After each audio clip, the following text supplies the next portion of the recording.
Hello friends. तो मैं स्वागत है आपका एक नई वीडियो में। और इस वीडियो में हम बात करेंगे आपके जो भी अपकमिंग एग्ज़ाम्स हैं। आपको पता है कि आपके सीजीएल का एग्ज़ाम 2026 वाला मई जून 2026 में टेंटेटिव है। आप ये मान के चलो आपका जो एग्ज़ाम्स है वो 2026 जो जून है उसमें हो जाएगा प्री का एग्ज़ाम।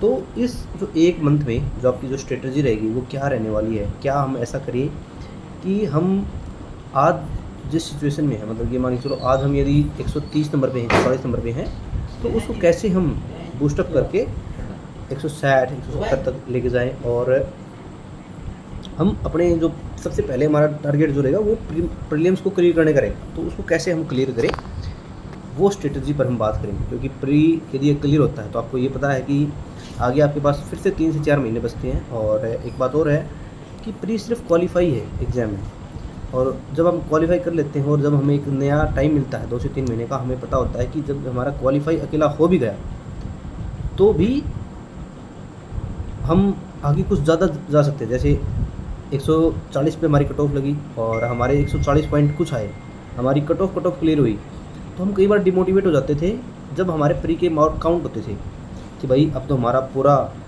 क्या है, हमारा जो स्कोर है वो पूरा कट ऑफ पे है, तो हमारा सिलेक्शन क्यों होगा? क्योंकि हमारे सिलेक्शन में तो जिस बच्चों को नंबर 170 180 है उनके सिलेक्शन होंगे। लेकिन अब वो बात नहीं है। अब क्या है, आपका जो प्री है वो सिर्फ क्वालिफाइंग नेचर का है।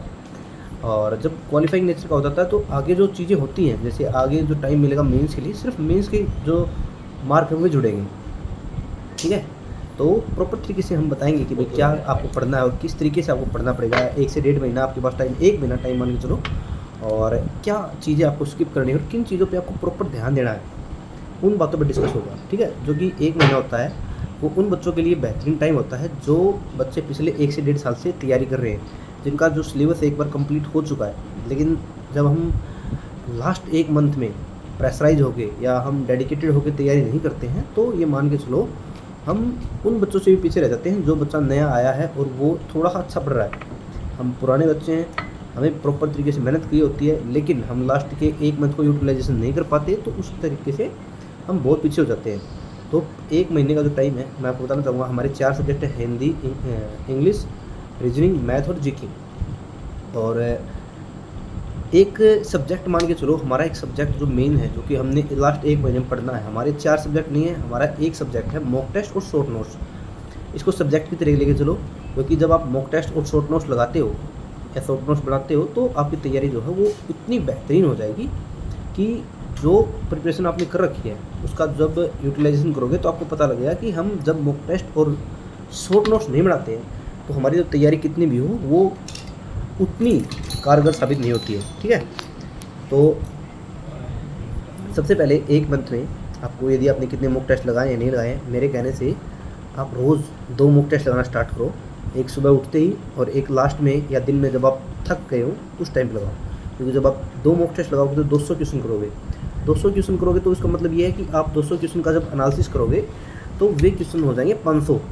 ठीक है, 500 क्वेश्चन हो जाएंगे, अपने आप हो जाएंगे।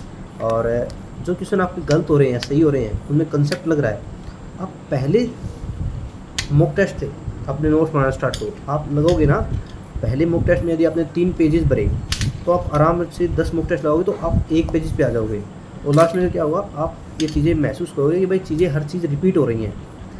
ठीक है, ये चीज़ें लास्ट की हैं। ऐसा नहीं है कि हम प्रॉपर तरीके से बता रहे हैं कि आपको जीके कैसे पढ़नी है, रीजनिंग कैसे पढ़नी है, मैथ कैसे पढ़ना है, इंग्लिश को कैसे कवर करना है। अब वो टाइम जा चुका है।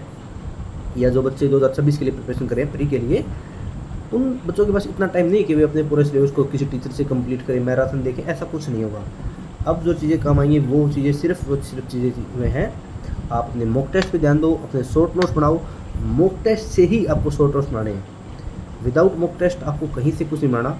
मॉक टेस्ट दोगे 200 के 500 क्वेश्चन बनेंगे। ठीक है, आराम से वो चीज़ें रिपीट होती जाएंगी और सिर्फ प्रीवियस ईयर मॉक टेस्ट लगाने हैं आपको। ठीक है, तो भाई छोटा ये एक्सप्लेनेशन का वीडियो है। मेन बात ये है कि लास्ट 1 महीने में हमें हमारे प्रॉपर तरीके से मॉक टेस्ट और शॉर्ट नोट्स पे ध्यान देना है।